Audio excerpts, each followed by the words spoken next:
Hello friends, আসসালামু আলাইকুম।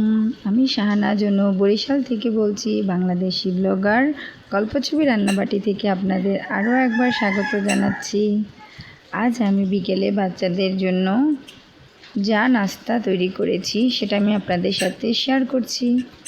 যদি আমার এই আপনাদের ভালো লেগে থাকে তাহলে প্লিজ আপনারা এটা আপনাদের বাসায় বাচ্চাদের জন্য তৈরি করতে পারেন।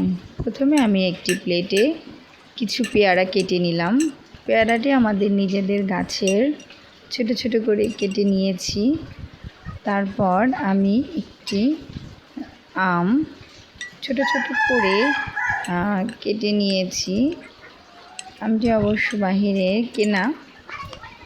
এরপর আমি একটি ড্রাগনের অর্ধেকটা কেটে নিয়েছি। এই ড্রাগনটি আমার বাবার বাড়ি থেকে পাঠিয়েছে, আমার মা লাগিয়েছিলেন। তার গাছে ভীষণ মজা এবং ভীষণ মিষ্টি খেতে। ড্রাগনটি খুবই ভালো। এই ড্রাগনটা ওদেরকে কিছুটা কেটে দিয়েছি। আসলে না, বাহিরের ফল খুব বেশি একটা খাওয়ানো আমার মনে হয় না ঠিক। তারপরও কি করার, বাচ্চাদের তো আসলে মাঝে মাঝে কিছু ফল খাওয়াটা উচিত। তাই চেষ্টা করি অল্প কিছু দেওয়ার।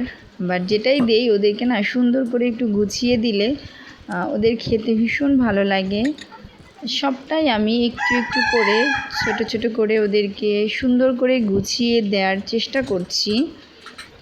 ওদের জন্য একটু নুডলস রান্না করেছি, স্যুপ নুডলস, যেটাতে আমি ডিম দিয়েছি, একটু গাজর দিয়েছি, যাতে দুইটার পুষ্টি ওরা পেয়ে থাকে।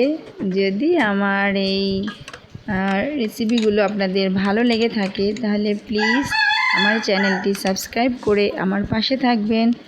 সবাই ভালো থাকুন, সুস্থ থাকুন, আর কমেন্ট করে জানান কেমন লাগলো। আল্লাহ হাফেজ, আসসালামু আলাইকুম।